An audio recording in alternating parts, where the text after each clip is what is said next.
आज 1 जून है और आज से ही केंद्र सरकार की अनलॉक 1 की गाइडलाइंस लागू हो रहे हैं और आज से देश में कई नए नियम और योजनाएं भी लागू हो रहे हैं। अनलॉक 1 में आज फिर से रेल सेवा की बहाली की शुरुआत हो रही है।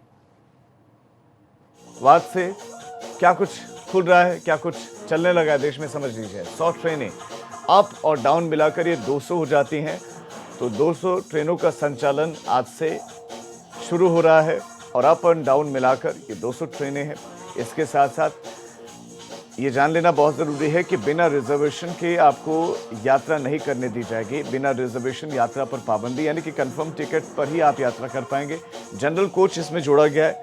इससे पहले जो ट्रेनें चल रही थी उसमें जनरल कोच नहीं था, लेकिन इसमें जनरल कोच होगा। और यूपी में रोडवेज़ की बसें भी चलने लगी, अंतर जनपदीय बसें चलेंगी। इनके संचालन की शुरुआत होगी, सुबह 8 बजे से हो चुकी है और सोशल डिस्टेंसिंग का इसमें पालन किया जाएगा।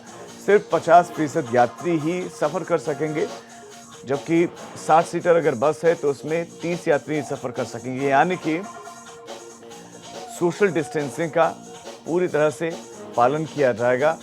1 नेशन 1 राशन कार्ड स्कीम भी आज से लागू होगी देश में और 20 राज्यों में ये नई राशन कार्ड स्कीम लागू होगी।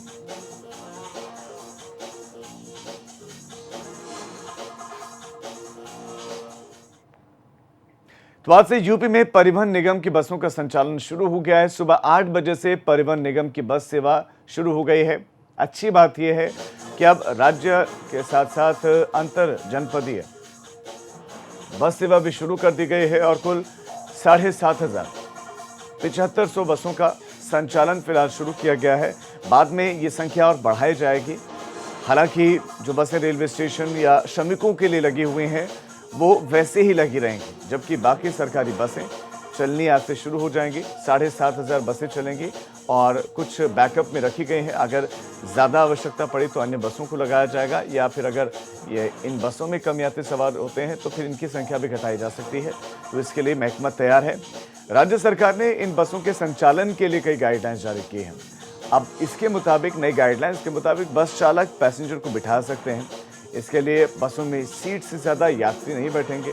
खड़े होकर भी कोई यात्री सफ़र नहीं करेगा, ये इसमें आपको ध्यान रखना है। इसके अलावा हर एक बस स्टैंड पर बसों में प्रवेश से पहले यात्रियों की थर्मल स्कैनिंग की जाएगी, ताकि उनका बॉडी का टेम्परेचर क्या है, सिम्टम तो नहीं है, ये ध्यान रखा जाएगा। साथ ही हर 6 घंटे में बस स्टेशन पर बसों को सैनिटाइज करना भी ज़रूरी है।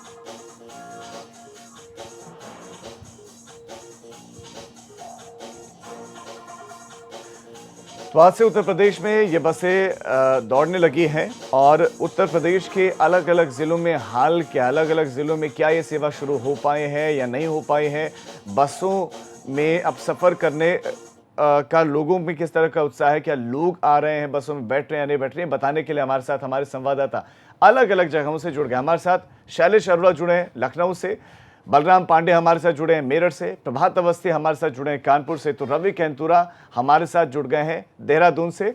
मैं सबसे पहले शुरुआत मेरठ से करूंगा। पश्चिमी उत्तर प्रदेश का बलराम, आप हाल बताइए, क्या वहां से बसों का संचालन शुरू हो पाया है या नहीं?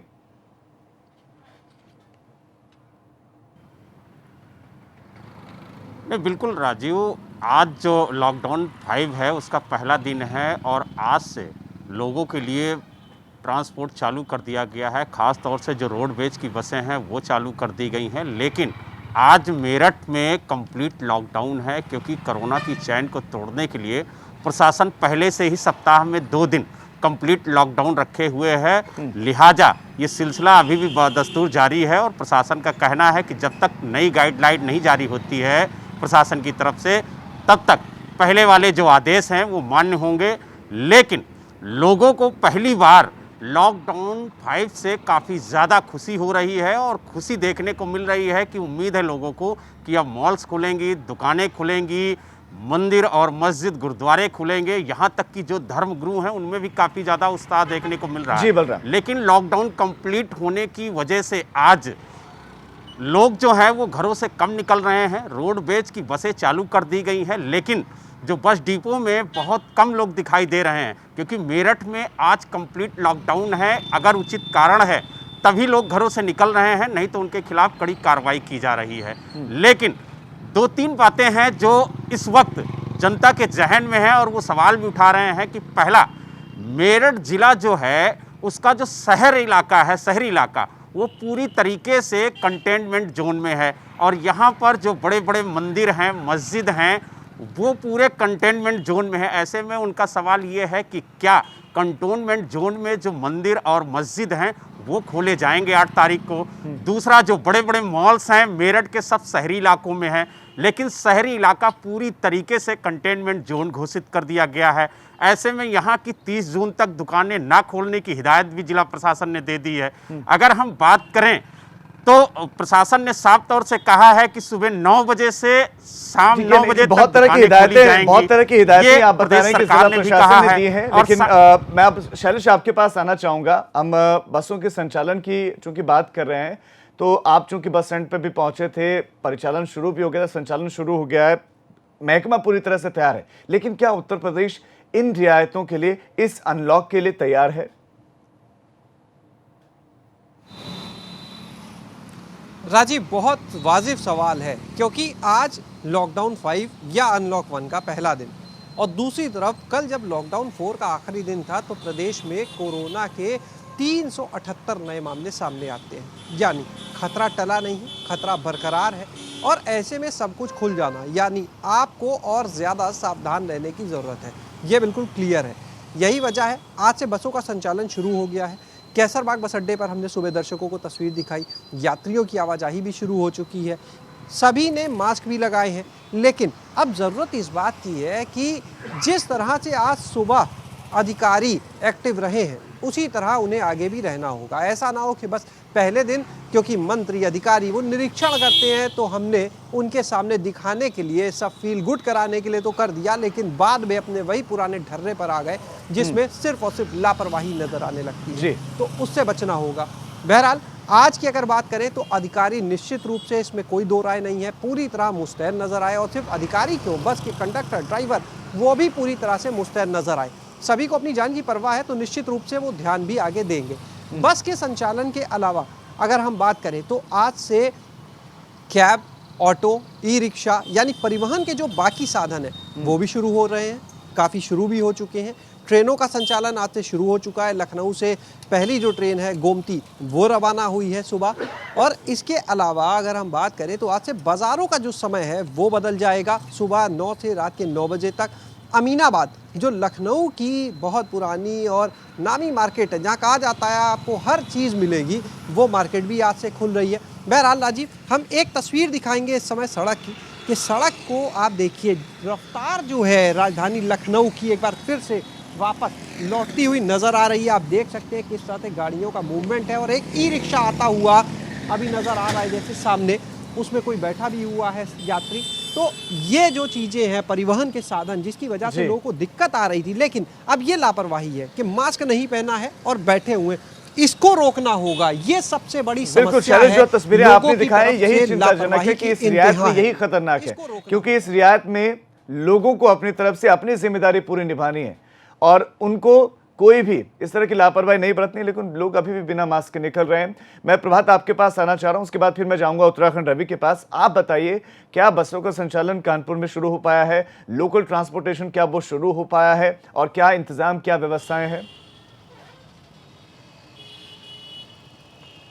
जी बिल्कुल राजीव, आपको बताना चाहूँगा कि अगर बात लॉकडाउन 5 और अनलॉक 1 की जाए तो कानपुर में भी जो पटरी पर लाने की रफ्तार है वो तेज़ हुई है। सतर्कता के साथ कानपुर को पटरी पर वापस लाने के लिए प्रशासन ने गाइडलाइन भी जारी की हैं। हम लोग इस वक्त एक चौराहे पर मौजूद हैं और पब्लिक ट्रांसपोर्ट की अगर बात की जाए तो यहाँ पर देखेंगे कि आपको आज सड़कों पर ई रिक्शा, ऑटो, टेम्पो ये सब आपको काफ़ी दिखेंगे, क्योंकि जिस तरह से नई गाइडलाइन आई है उसमें यह है कि जितनी सीटें ऑटो में, जितनी सीटें ई रिक्शा में हैं उतने लोगों को आप बैठा सकते हैं और मास्क लगाना जरूरी है, सैनिटाइजेशन की पूरी प्रॉपर व्यवस्था होनी चाहिए। तो लिहाजा कानपुर में भी अगर देखेंगे तो आज सड़कों पर आपको हरे पीले जो ऑटो हैं वो काफ़ी दौड़ते दिखेंगे। लोग हालांकि सावधानी बरत रहे हैं, लोग जागरूक भी हैं और सोशल डिस्टेंसिंग और जो भी नॉर्म्स हैं उसका पालन भी कर रहे हैं। तो वहीं अगर नई गाइडलाइन की बात की जाए, क्योंकि कानपुर के दर्शक जो एबीपी गंगा के दर्शक हैं उनको जानकारी होनी चाहिए कि जो दुकानों को लेकर लोगों में असमंजस बना हुआ था कि दुकानें जो हैं वो सारे दिन खुलेंगी कि कम दिन खुलेंगी, तो उसको लेकर प्रशासन ने नई गाइडलाइन जारी कर दी है कि जो भी दुकानें जिस तरह से अभी तक खुल रही थी उसी रोस्टर के अनुसार खुलेंगी, यानी 3 दिन एक तरह की दुकानें खुलेंगी और 3 दिन एक तरह की दुकानें खुलेंगी, अल्टरनेट दुकानें खुलेंगी। हाँ, समय में बदलाव किया गया है। अब प्रशासन ने सुबह 9 बजे से लेकर रात 8 बजे तक का समय जो है वो तय किया है और हर हाल में हर किसी को 9 बजे अपने घरों में पहुंचना है, ये तय किया, क्योंकि रात 9 बजे से लेकर सुबह 5 बजे तक जितना भी है वो पूरी तरह से कर्फ्यू जैसा माहौल रहेगा और कर्फ्यू रहेगा। लिहाजा टाइमिंग जो है वो बढ़ा दी गई। अभी तक सुबह 10 बजे से लेकर शाम 6 बजे तक की टाइमिंग थी, तो अब सुबह 9 बजे से लेकर रात 8 बजे तक की टाइमिंग कर दी गई है। ये बहुत महत्वपूर्ण जानकारियां प्रभात आपने दी हैं। उम्मीद करते हैं कि कानपुर वासियों ने ये जानकारियां समझ ली होंगी और अब वो उसी अनुरूप घर से निकलेंगे भी। अब मैं रवि आपके पास आना चाहूंगा। उत्तर प्रदेश में क्या अंतर जनपदीय बसें चलना शुरू हो गया है? देहरादून से उत्तराखंड में कितनी बसें उत्तराखंड रोडवेज की चलेंगी और क्या अंतर जनपदीय ही चलेंगी या अंतर्राज्यीय भी चलेंगी?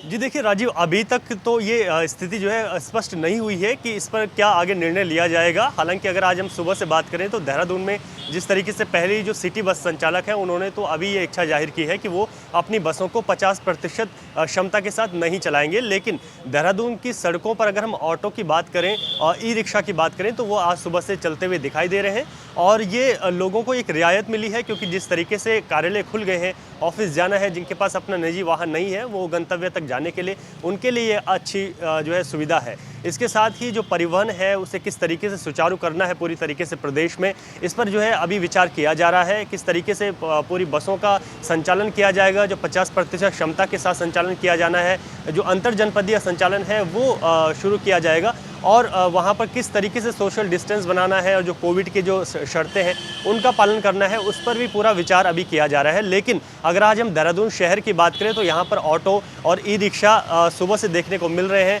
और लोगों को ये एक सुविधा मिल सकी है।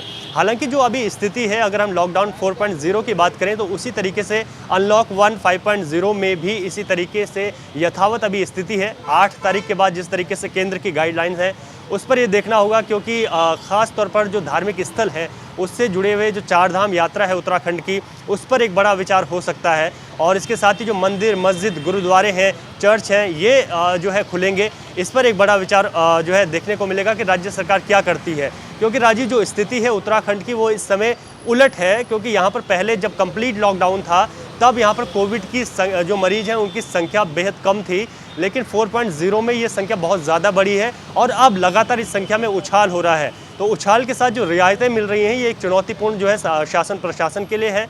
इसके साथ ही जिस तरीके से यहाँ पर पूरा मंत्रिमंडल जो है संकट में है, तो इसको देखते हुए प्रदेश की जो मौजूदा हालात हैं वो कुछ अलग बने हुए हैं। तो इस पर किस तरीके से निर्णय लिया जा सकता है, ये धीरे धीरे ये चीज़ें स्पष्ट होंगी। तमाम जिलाधिकारी अपने ज़िलों में किस तरीके से निर्णय लेंगे स्थिति के अनुसार, वो चीज़ें जो है धीरे धीरे स्पष्ट होनी है। एक ज़िला जो नैनीताल है, सबसे ज़्यादा मरीज वहाँ पर है तो उसको रेड जोन बना दिया गया है। वहाँ की अगर स्थिति बात करें तो वहाँ पर सुबह 7 बजे से 4 बजे तक वाणिज्यिक गतिविधियाँ जो है वो जारी रहेंगी। और बाकी जो टाइमिंग में एक बदलाव हुआ है वो ये है कि जो ऑरेंज ज़िले हैं और एक ग्रीन में भी ज़िला उधम सिंह नगर उत्तराखंड में आ गया है, इन पर सुबह 7 बजे से शाम 7 बजे तक अब टाइमिंग दे दी गई है, जो पहले 4 बजे तक थी। जी रवि, आपका इस तमाम जानकारी के लिए धन्यवाद। बलराम आपका, प्रभात आपका और शैलेश आपका भी इस तमाम जानकारी के लिए धन्यवाद। तो उत्तराखंड में बसों का संचालन अभी शुरू हो नहीं पाया है, सरकार अभी चिंतन मंथन कर रही है, जबकि एक तरह से शुरू हो जाने चाहिए थी चीज़ें, लेकिन अभी तक चिंतन मंथन ही चल रहा है।